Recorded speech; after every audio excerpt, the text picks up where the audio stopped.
Matters regarding the Minister of Foreign Affairs, Okello Oryem, has been ordered by Muhoozi to open a treason crime on His Excellency Kyagulanyi Ssentamu. Because Bobi Wine's home has been tremendously damaged beyond repair, they are almost embarrassed to hand it to him that way. And obviously, because we're all going to see the state of the home, including the diggings they've done around it, but not to worry, because they say in the Bible that there was two places during the birth of Jesus that are memorable, that are remarkable. One of them was the hotel where Mary and Joseph tried to go to get a place to sleep. So hopefully Mary would give birth to baby Jesus there. And that place, they were denied access.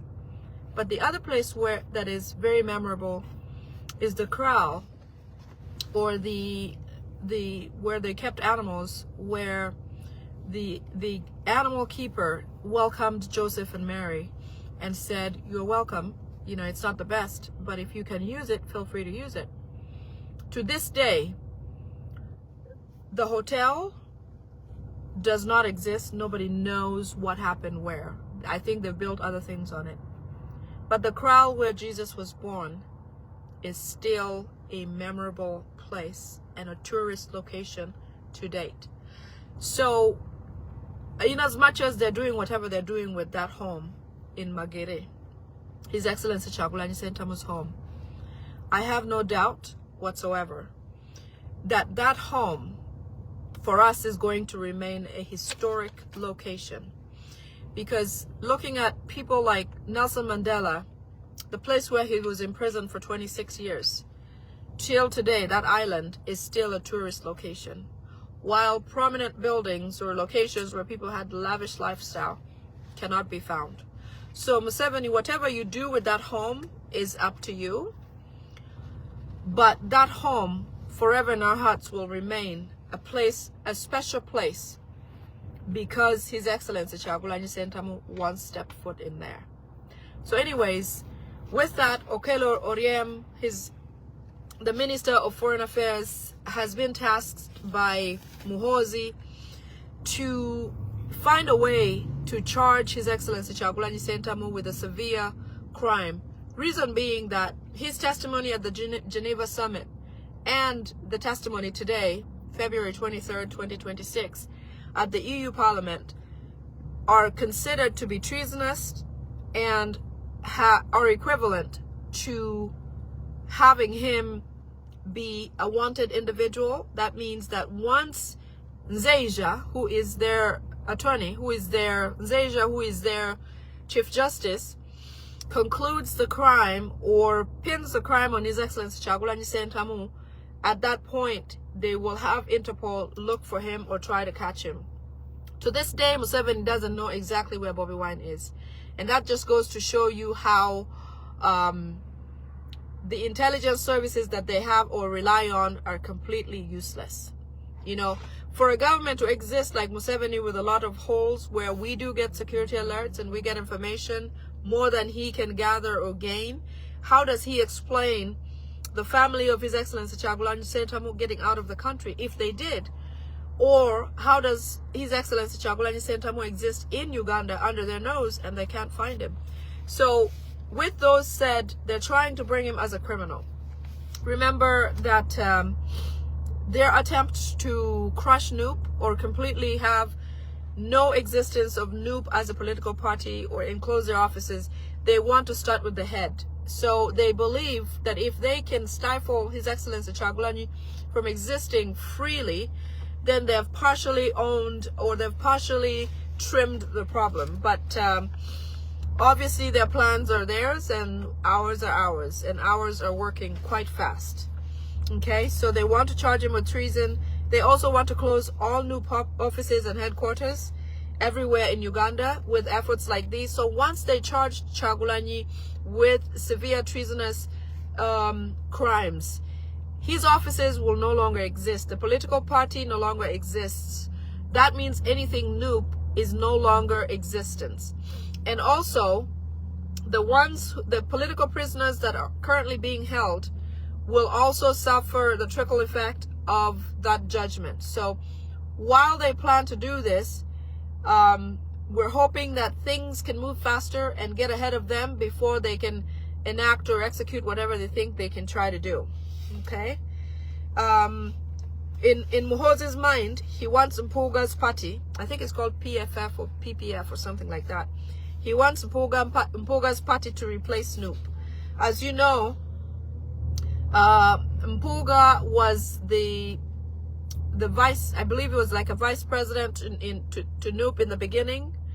And so when His Excellency found out Mpuga's position as being a mole or a spy from the NRM or Museveni's government, he was sent away, or he was demoted from the party, or sent away from the party. So as we see that a lot of the Mpuga group, Mpuga and the other gentleman, going to pretend to be rescuing new political prisoners who are in prison right now, don't be surprised by the fact that they are trying to coerce them to join the NRM. In fact, something more dangerous that they're doing, and if you do have relatives or friends who are political prisoners in prison, Mpuga and the group are going in to see these political prisoners and documenting or writing. You know, when you are an attorney for somebody or a lawyer for someone, you're supposed to present inquiries. You're supposed to present discoveries. You're supposed to present documents that plead for your client. In this case, Mpuga and their group, they are going in and asking these people to give testimony or take testimony in form of letters from the political prisoners. These statements that are being made are going to be used later on by Museveni to try to legitimize his government. So anybody who knows some political prisoners that are in prison who are being visited by Mpuga's group, please let them take heed from giving testimony or even agreeing to some of the things that the Mpuga people are trying to let them agree on, because all those are going to try to be used by Museveni so that he can show to the world that those new people are truly terrorists in Uganda. Because in exchange for trying to get them freed, they are going to agree to certain things, but those things are going to hold them for good and will legitimize the fact that Museveni says NUP as a party and all of its people are terrorists in Uganda. So they should not accept to give any testimonies or have these lawyers come and write documents about them that they said so, because those are being compiled very carefully so that they can use them against those people in the near future. Okay? All meetings are being recorded with the promise of giving them freedom. All what those new prisoners are talking to these Mpugas about, especially in light of agreeing to certain terms in exchange for a release, is just to get them to give testimony that eventually will be used by them. You see, the reason why Museveni and his people refuse to testify or have Mariam Black go and be questioned by the European Union or answer questions at the European Union is because they're not prepared. They don't have anything to present, but now they're cooking things, and eventually they'll pour them into the media to look into the media and into organizations like the EU and all of them to try, and through their lobbyists like Mariam Black, who also works for the ICC as a permanent representative, to try to coerce and make things look normal in Uganda, to try to portray Museveni as a legitimate president, to also try to portray Museveni as a good leader, and that what his forces are doing with regard to political prisoners was the right thing to do. So be careful with that, and inform the prisoners wherever they are not to be coerced by the Mpuga group, because it doesn't end well for them. So apparently there's somebody new who's called Bosco in Kampala who's owning all of Museveni is a moving proxy of their business ownerships to him.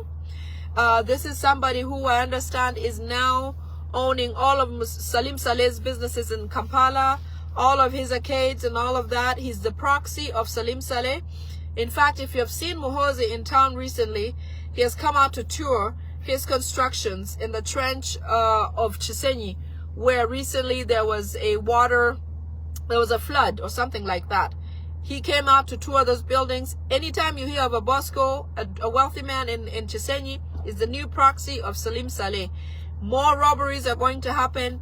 People who are wealthy, Ugandans, will lose businesses courtesy of this new person who has come up. All arcades and plazas are from Museveni's family, and they don't pay for water or electricity bills, but yet Ugandans pay heavily with the maximum amount of load shedding you can imagine. I mean, they have lights today, not tomorrow, not in the afternoon, not in the morning. You know, all of that happens. But in these arcades, these people don't pay electricity, they don't pay water, because they are the Museveni people. So in the unfairness of every other circumstance, add these two items, because it only gets worse and it doesn't get better for Ugandans. Until we fight hard and eliminate these people, we have no freedom or will not see peace for a long time. Okay? In a meeting where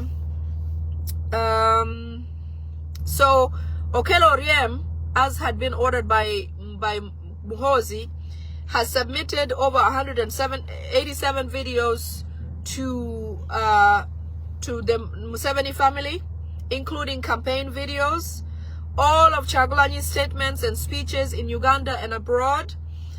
All of them have been ordered to implicate Chagulanyi Sentamu in a disastrous treason charge. The Geneva speech has been considered criminalized for misrepresenting Uganda and requesting sanctions against active government officials. Hence, they're calling him a treasonous person because he's trying to collapse the government. But get this, the reason why I say Besigye is a hoax is because today was when they proposed to put a prayer for Dr. Besigye. I have nothing against Dr. Besigye, but he coincides with actual opposition and actual reality. Why is it that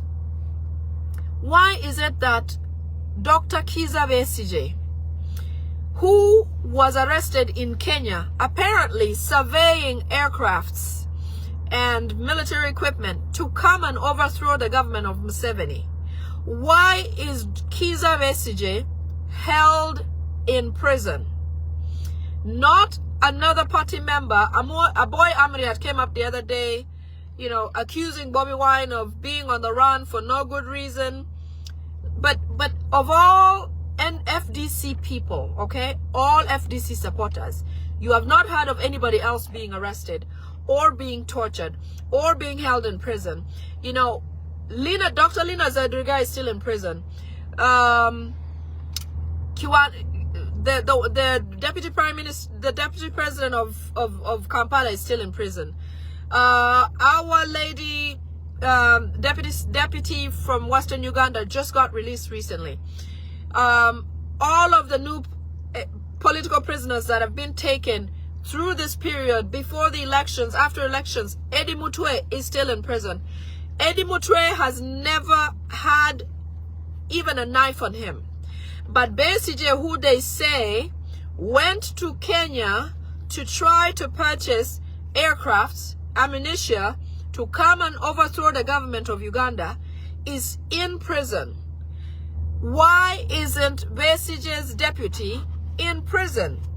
I don't believe if somebody is that dangerous, he's doing it alone, okay? There is no other FDC person who has been arrested and detained, who has been tortured, like we have seen anything that has happened to new political prisoners. This goes to show, it gives me doubt in my heart, the validity of Besigye as an opposition. I don't like the fact that he's being held in prison, but that does not necessarily define the fact that he's a true opposition. Now, I don't want to go into this and beat this too much, but you get my point. Where does he fit in the shoes of a true opposition in Uganda? Those are my doubts, but they may just be mine. Okay, so anyways, in a meeting, Museveni, Karujire, Chiriyo Wachiwanuka, Rugunda, Mbabazi. Now, if you do remember, Amama Mbabazi once ran in the opposition. Amama Mbabazi right now and since then was free and has always been free. But imagine His Excellency Kyagulanyi Ssentamu has not been free before elections, after elections, and even when Museveni gives himself a win, Kyagulanyi still can't have peace in his own home. So it just, John, I agree with you, John, because he says this also baffles him. I don't understand that. Why is the prayer scheduled to be today and it's also cancelled? And Mrs. Winnie Byanyima, who works next door to ICC, in fact, if Besigye had ever been true, what has happened to His Excellency Kyagulanyi Ssentamu appearing, for example, at the European Union, could have happened with Besigye a long time ago. When he first ran in 2016 or 2020 or 2021, whatever the case might be, those times where there was supposed, you know, hijacking of Besigye or doing this or that, all those times, that man could have had it worse than His Excellency Kyagulanyi Ssentamu. It goes to show you that the prayer that was put on today was possibly to try to divert attention from the European Union testimony today of Dr. Sarah Birete and His Excellency Kyagulanyi Ssentamu. I strongly believe it was a diversion act, but I could be wrong. I really do not understand why those two events would have to happen on the same day. And then all of the ruckus that happened, that they didn't allow it to happen, blah, blah, blah. Okay? It seems to me like a diversion. I could be wrong. I know Besigye has touched so many hearts, but in the art of war, okay, I read that book, and I don't believe that truly, with all the circumstances surrounding Dr. Besigye and his wife being in such a high position, that in a position that is seconded by Yoweri Kaguta Museveni, I don't see, it doesn't add up. I don't see how that is legitimate. But that's just my opinion. Okay, let's go back to this Okello Oryem thing. So, Museveni, Karujire, Chiriyo Wachiwanuka, Rugunda, Mbabazi, Frank Mwesigye, IGP, Flaviano Nzeja, the new Chief Justice, they convened. They will soon convene to review the 187 videos and compiled information by Honorable Okello Oryem, the Minister of Foreign Affairs. They have sent him to compile all that so that they can try to figure out how they can use this against NUP and file and brand them terrorists. This is how things happen in Uganda. That prior to any, you know, and when they expect us to go to the court system to try to seek justice. But look at the behind the scenes here. Okay? They are meeting the highest representative of the court before this crime is even set to happen, or before the accused has even heard their crime or has been captured. So they're meeting over the videos or the testimony that Okello Oryem has gathered, because Okello Oryem is the Foreign Affairs Minister. So because of what is happening outside of Uganda, he's now coerced to use or be useful at this moment to try to bring sense to the Musevenis, as little as there can be. So all these videos are going to be reviewed by these people that I mentioned, and then His Excellency Kyagulanyi Ssentamu eventually will be declared wanted, and through the Interpol and all of those international services, they'll try to capture him and bring him home and try to get him to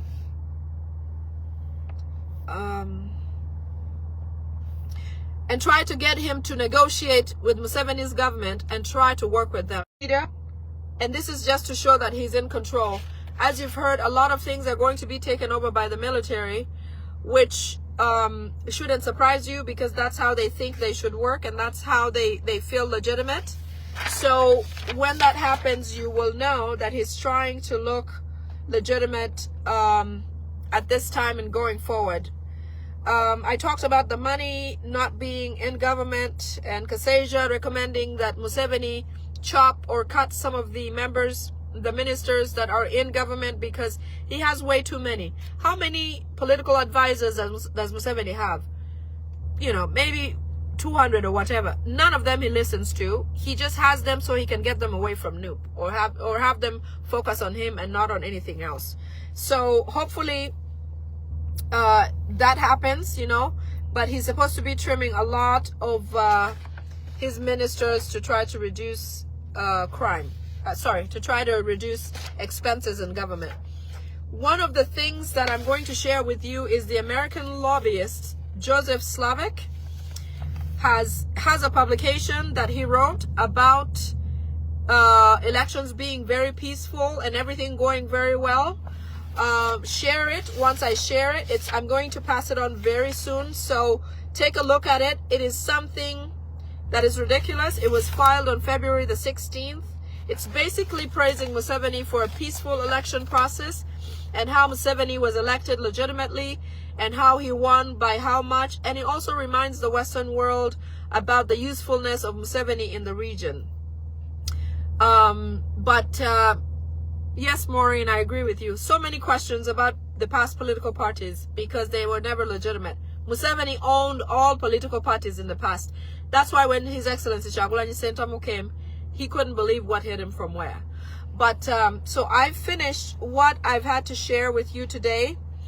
Thank you, European Union, Parliament. Thank you for all your efforts. Thank you for listening to us. I think that a lot is going to come out of this. And the fact that this causes not just action from one government, it does syndicate to the different countries. I hope that when this does take effect, it spreads very quickly and is covered very quickly. We want our president free. We want Ugandans free. We want our freedom, and we want this human rights abuse to end. More so, we want our presidency given where it should be to His Excellency Kyagulanyi Ssentamu. Museveni is not the legitimate president of Uganda. He's not the elect president. He stole the election. And we are stressing the fact that we want our president, His Excellency Kyagulanyi Ssentamu, to take up his position as the newly elected president of Uganda on January 15th, 2026. I love you all. I thank you all for joining me today. I will be back tomorrow. I feel much better, and we will take it from here. Yes, Paul, there are going to be sanctions on, I spoke about that on the other part of my video, but there are going to be sanctions on everybody individually involved in human rights violations. I talked about the Global Magnitsky Act, which is going to be taken into action coming the next few days because of the conclusion of the European Parliament today. I watched the whole video, and I agree, and I apologize for, you know, breaking this up a little bit, but in the full video, if you watch the first part, you will see that I spoke about that as well. I'm reading some contributions here. No legitimacy. No, Museveni is not our president, is not the elected president of Uganda, and we hold that position very, very, very strongly. And we will scream to the loudest of peaks out here to make sure that he's not legitimatized. The good thing about the European Union is that when Jason was speaking, he mentioned that we can't give legitimacy to Uganda, to Museveni, because he's truly not the legitimate president of Uganda. Let's keep the fight up. Let's keep things going. I'm going to share that letter that was written by Slavik, actually, Joseph Slavik, who is the lobbyist of Museveni here in the United States, in Washington, D.C. Other than that, I will be in touch with you tomorrow, and I thank you all so much for being here. Love you all. Love Uganda. I hope for peace. You know, I love everyone there. I I want it to be free. It's a lovely country. We should all be able to go back and, you know, back and forth and live well for each other. Okay? Stay well. Joanne, good to